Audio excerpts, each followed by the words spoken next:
의원입니다. 장관님, 지금 대한민국을 둘러싼 온갖 의혹들이 제기되고 있습니다. 하지만은 검찰 그리고 그 일을 관리 감독하고 있는 법무부가 제대로 대응하지 못하고 있다는 여론이 지배적입니다. 그래서 그런 점에 좀 유념해 주십시오. 예. 장관님, 대한민국의 권력 서열로 따져보면 당연히 대통령이 1순위가 맞겠죠. 그렇죠? 네, 어떤 의미에서 말씀을 하신지는 잘 모르겠습니다만, 예. 뭐 통상적으로 보면 대한민국의 권력 사람이 이제가 당연히 국가 대통령이 원수이기 아니겠습니까? 때문에 그렇죠. 뭐 대한민국을 대표하는 그렇습니다. 자리입니다. 예. 그런데 예전에 청와대 민정수석실에 근무했던 모 경찰이 그렇게 말을 한 적이 있습니다. 1순위 최순실, 2순위 정윤회, 3순위 현 대통령 이렇게 언급한 적이 있어요. 우스갯소리라고 믿고 싶습니다. 예. 근데 대다수 국민들은 심지어 국회의원에 당선된 저조차도 정윤회란 말은 들어봤어도 최순실이란 말은 최근에야 들어봤습니다. 하지만 지금 온 나라를 뒤덮고 있는 의혹의 중심에 최순실이라는 이름이 있다는 것은 장관님도 알고 계시죠? 그렇습니까? 글쎄요, 그게 논란이 되고 있다는 것은 알고 뭐 있죠. 언론에서 예. 이름이 거명되는 것은 알고 있습니다. 미리 사태, K스포츠 사태 등 모든 국정 파행의 원인회가 최순실을 지목하고 있습니다. 얼마나 어처구니 없는 일들이 일어나고 있는지 알고 계실 걸로 봅니다. 국민들은 미래재단, K스포츠 재단에 음습한 권력의 검은 그림자가 드리워져 있다. 이렇게 말하고 있습니다. 장관님, 만약에 미래재단, K스포츠 재단에 그와 같은 권력의 작용이 있다고 한다면은 이에 대해서 엄정히 수사를 지시할 용의가 있습니까? 지금 현재 그 관련 사건이 고발이 돼서 수사 중에 있습니다. 그렇기 때문에 수사를 통해서 어떤 의혹사항들은 밝혀질 것으로 생각을 하고 또 법과 원칙에 따라서 엄정하게 수사를 하도록 예. 지휘 감독을 하겠습니다. 특히 그 부분에 청와대에 관련이 있다 하더라도 명확히 조사를 해주시기 바랍니다. 자, 미래재단에 대해서 한번 살펴봅시다. 도대체 정상적인 설립 절차를 거쳤는지 486억이라는 막대한 돈이 그 기업의 출연금이 정상적으로 거쳤는지 도대체 실제 재단의 주인이 누구인지 의문투성입니다. 10월 25일, 26일, 27일간에 걸쳐서 3일간에 걸쳐서 초고속으로 허가가 났습니다. 그 과정에 법원에서는 법인 설립 허가조차 나지 않았는데도 등기 신청서가 접수가 됐습니다. 등기 신청서 접수가 되기 전에도 이미 관련 수수료가 납부가 됐습니다. 그 기재부는 문체부 장관의 직인이 없는 법률적으로 무효인 추천서를 근거로 해서 지정기부문 단체 승인을 해줬습니다.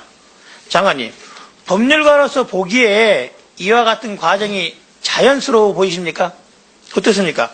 예, 법인의 등기에 관한 업무는 대법원이 관장을 하고 있고, 그래서 이 법무부 장관으로서 그 부분에 대해서 말씀드린 건 뭐 적절치 않다고 생각을 합니다. 그리고 그 재단의 설립 허가 또 이런 등기 과정에 저희 법무부는 관여한 바가 없어서 어떻게 뭐 말씀을 드리기는 적절치 않습니다. 알겠습니다. 국민들은 이렇게 보고 있어요. 이 과정에 배후가 있다. 일반인인 경우 이런 경우 없다. 그 배후가 청와대다, 최순실이다라고 말하고 있습니다. 자, 그러면 법률적으로 한번 따져보겠습니다. 포스코가 미리재단에 30억 납부했다는 말씀은 들어보셨죠? 언론에 뭐 보도된 그렇죠. 사항으로는 봤습니다. 포스코 내부 규정에는 10억 원 이상을 출연할 경우에는 재정 및 운영위원회에서 사전 심의를 받기로 되어 있습니다. 그런 절차가 거치지 않았습니다. 그렇다면 이거는 당연히 배임죄가 성립이 되겠죠. 그 사건이 지금 수사 중이니까 수사 과정에서 행위의 어떤 적법성 자, 또 하나 판단이 될 물어보겠습니다. 것입니다. 알겠습니다. 삼성물산 역시 15억 원 출연했습니다. 당연히 의사의 의결을 거쳐야 함에도 불구하고 거치지 않았어요. 이사의 의결 없이 15억 정도나 되는 돈을 임의로 출연했다면 이것도 당연히 수사의 대상이 되지 않겠습니까? 지금 그런 의혹들에 대해서 수사가 진행 중에 있습니다. 자, 이런 여러 기업들의 구체적인 날짜까지 특정해서 언제까지 돈을 내라 라고 할 수 있는 권력이 대한민국에 어디 있겠습니까? 단순히 정경련의 실무자인 상금 부회장 이승철 부회장이 실질적으로 권한 있게 그와 같은 일을 추진했다고 보시는 겁니까? 모든 사항은 수사를 통해서 아마 밝혀질 것입니다. 사안의 진상은. 하다못해 박병원 경청 회장이 이런 말을 했어요. 정부가 대기업 발목을 비틀어서 미르를 설립했다. 박병원 경청 회장이 야당 아닙니다. 이 정부에서 선임되어 있는 회장이에요. 5대 경제단체장이 들어가는 사람입니다. 그 사람이 그렇게 말했어요. 정부가 대기업 발목을 비틀어서 미래를 설립했다. 여기서 말하는 정부가 누굽니까? 여기서 말하고 있는 정부가 누구를 말하는 거예요? 정경련을 말하는 게 아니지 않습니까? 그렇다고 한다면은 이 부분 수사해야죠. 수사해야죠. 이 건과 관련해서 제기된 의혹들은 지금 그 수사 중이니까 수사를 철저하고 공정하게 해서 아마 수사 결과가 알겠습니다. 나오면은 밝혀질 것입니다. 장관님, 당시 경제수석이 현재는 정책조정수석이 안종범 수석의 미래 관련성에 대해서는 지금 어느 누구도 부인하지 않고 있습니다. 그렇다고 한다면은 이와 같은 일련 행위는 법적으로 볼 때 강요죄, 공갈죄 내지는 뇌물죄가 해당된다고 보는데 법률적으로는 그렇습니까? 누차 말씀드리지만은 지금 수사 중인 사건입니다. 따라서 수사 결과를 지켜봐 주시면 감사하겠습니다. 청와대의 직접적인 관련성이 인정된다면은 퇴임 이후에라도 대통령도 조사받을 가능성이 있어요. 저희 역사에는 불행하게도 전직 대통령이 퇴임 이후에 소추된 역사가 있습니다. 이번에는 그런 일이 반복되지 않도록 수사를 명확히 한번 해주시기 바랍니다. 유념해 주십시오. 예, 법과 원칙에 따라서 철저하게 수사를 할 것입니다. 네, 수고 많으셨습니다. 다음은 존경하는 정가비원 의원님 질의하시기 바랍니다. 김현웅 장관님을 비롯한 관계자 여러분, 2번 국정감사 받는다고 수고 많습니다. 그동안 준비하시느라 고생했습니다. 우리는 얼마 전 북한이 제5차 핵실험을 함으로써 국민들이 국가 안보에 대한 엄청난 불안감을 가지고 있습니다. 그러한 시점에 최근에 전 국회의원 장관을 지낸 송민순 회고록이 출간되면서 지금 세간을 떠들썩하게 하고 있죠. 그 송민순 씨는 그 육자회담의 수석 대표를 지냈고 또 안보실장을 지냈고 외교부 장관을 지냈고 18대 민주당 국회의원을 지냈고 정말 두루두루 이 특히 안보 분야 뭐 이런 분야에는 누구보다도 해박하신 분이고 또 직접 몸소 실천한 분이기 때문에 이러한 분이 이런 회고록에서 지난 날을 밝힌다는 것은 정말 대단한 용기이고 또 그 애국 충정에서 했다고 봅니다. 특히 남북 관계가 지금 매우 어려운 시점에 또한 거기다가 또 뭡니까? 지금 이 회고록에 등장하는 인물 중에는 차기 대권주자 반열에 가장 앞서가는 분이 등장되는데 아마 상당히 조심스럽게 했으리라 봅니다. 그래서 이제는 이런 것을 바탕으로 해서 그 앞으로 효율적인 대북 정책 수립을 위해서라도 국정조사나 청문회나 특검이나 또 검찰이 할 수 있는 또 역할이나 이런 모든 것을 그 총동원해서 이제 밝히고 또 그를 바탕으로 정책을 수립해야 된다고 생각하는데 우리 혹시 장관의 견해를 말씀해 주십시오. 예, 지금 제 법무부나 검찰로서는 이 구체적 사실관계가 명확히 확인되지 않은 상태에서 어떤 언급을 한다는 것은 적절치 않다고 생각을 합니다. 예.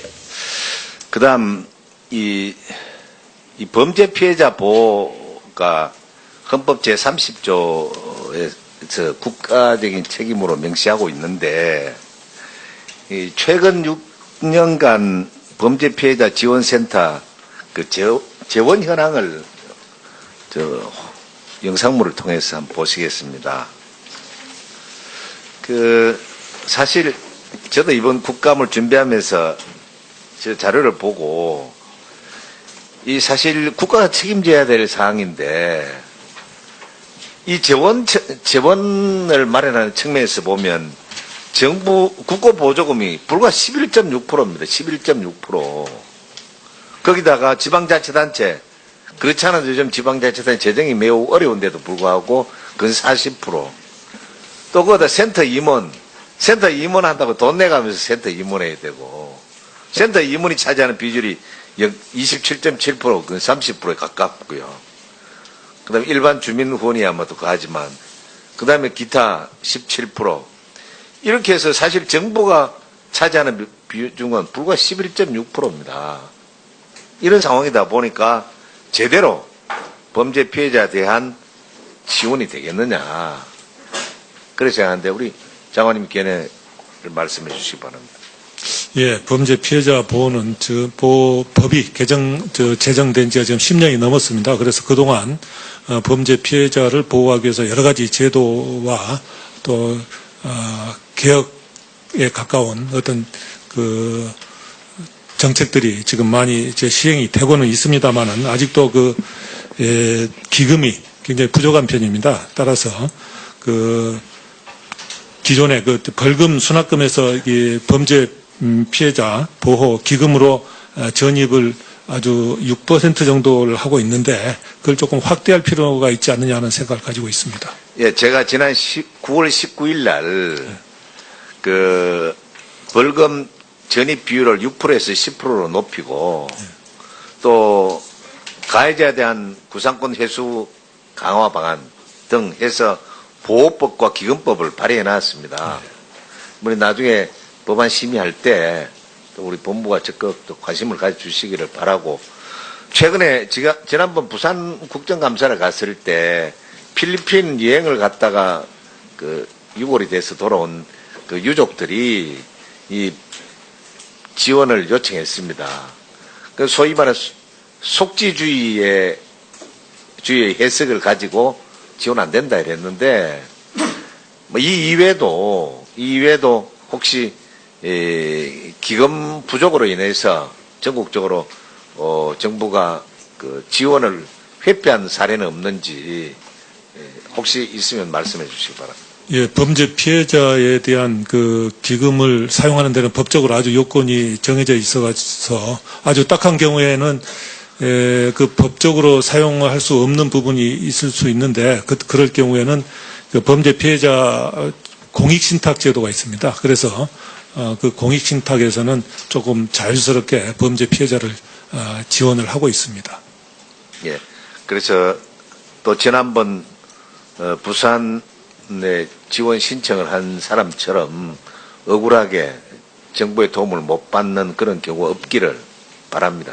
예, 다시 한번 그 부분에 대해서 좀 관심을 가져주시길 바라고 나머지 시간이 다 됐기 때문에 다음에 보충 질의하겠습니다. 이상입니다. 예. 네, 수고 많으셨습니다. 다음은 존경하는 금태섭 의원님 질의하시기 바랍니다.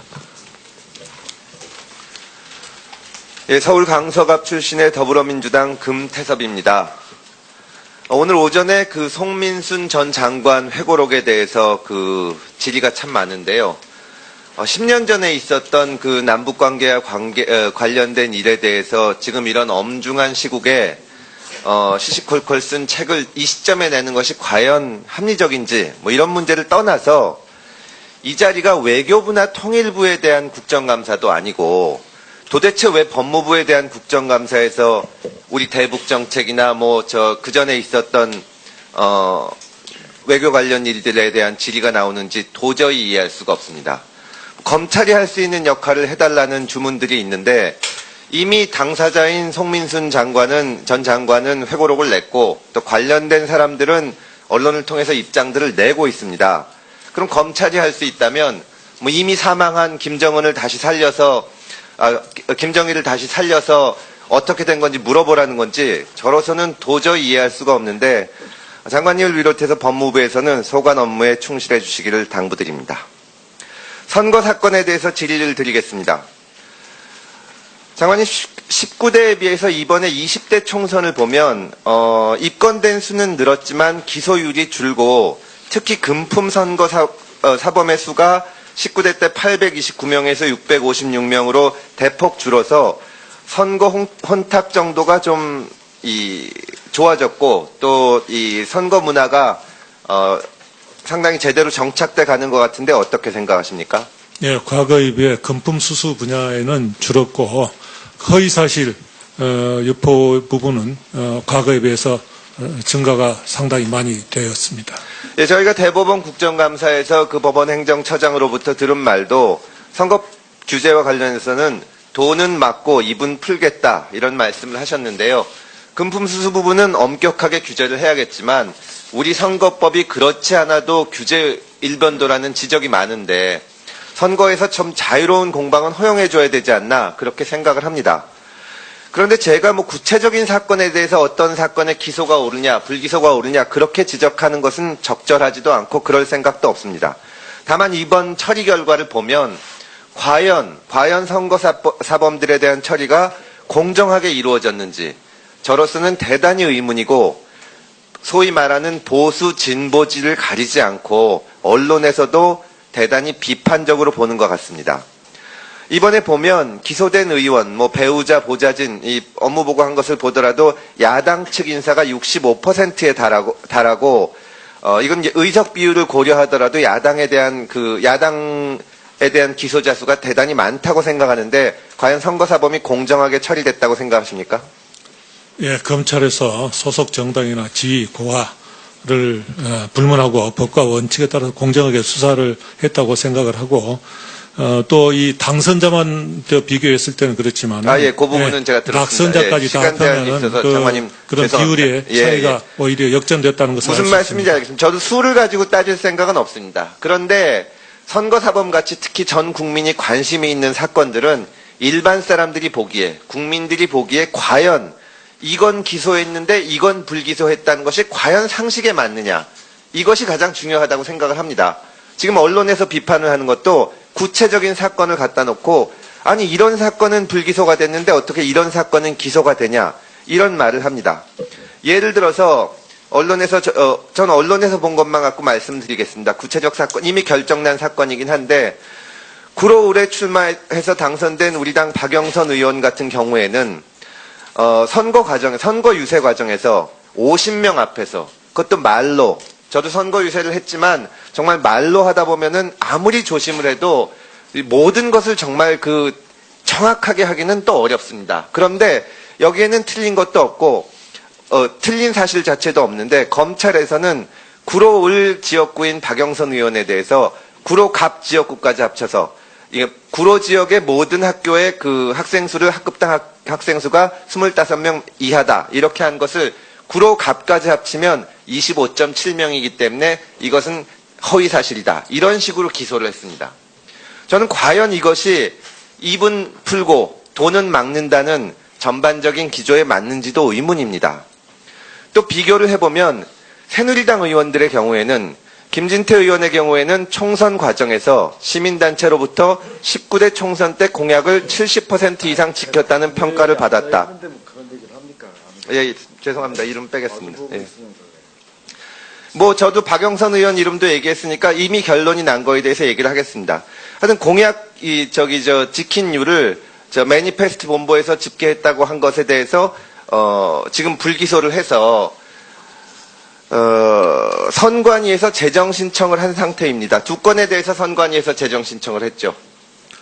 예, 지금 검찰에서 사실관계 및 관련 법리를 면밀히 검토해서 또 기소 또는 불기소 했습니다. 그리고 이 박영선 의원 사건의 경우에는 현재 재판 계속 중이기 때문에 구체적으로 답변 드리기는 어렵지만은 허위사실 공표 사건의 경우에는 공약과 관련해서 최초, 유일, 약속 등 그런 하나의 단어만으로 허위에 해당한다고 판단한 판례가 아주 많습니다. 그런 점을 그런데도 구체적인 사건에 대해서 뭐 하나하나 말씀드리려는 게 아니라 비교를 하는 겁니다. 제가 선관위 재정 신청에 대해서 질문을 드렸었는데 19대 때는 선관위에서 재정 신청을 한 것이 없죠. 19대 때도 19대 총선에서는 선관위에서 재정 신청한 것이 있습니까? 과거에도 선관위는 검찰과 견해를 달리할 경우에는 재정 신청을 해왔습니다. 19대 때 있었습니까?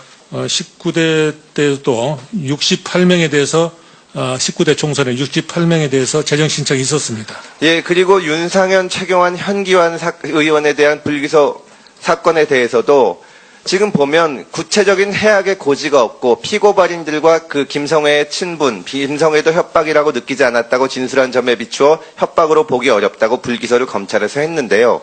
그 녹취록을 보면 당사자인 김성회 전 의원이 너무 심한 겁박을 하는 거 아니냐 이런 말이 있고 윤상현 의원의 경우에는 내가 별의별 것을 다 가지고 있다 이런 말이 있습니다. 이런 사건들이 정말 공정하게 처리됐는지 저로서는 정말 의문이라는 말씀입니다. 네, 당시 검찰에서 사실관계를 철저하게 규명을 하고 법리 검토를 면밀하게 해서 법과 원칙에 따라 처리하였던 것으로 알고 있습니다. 네, 비록 좀 잠깐이긴 하지만 마침 본 의원이 또 이렇게 위원장석에 앉아있을 때 또 이름이 이렇게 나오니까 좀 당혹스럽습니다. 그래서, 저도 할 말은 많지만 제 사건이기 때문에 이 국감장에서 이야기를 못합니다. 그런 것이 있기 때문에 우리 다른 의원님들께서도 좀 감안하셔서 좀 질의해 주시기 부탁드립니다. 다음은 존경하는 우리 주광덕 의원님 질의해 주시기 바랍니다. 네, 경기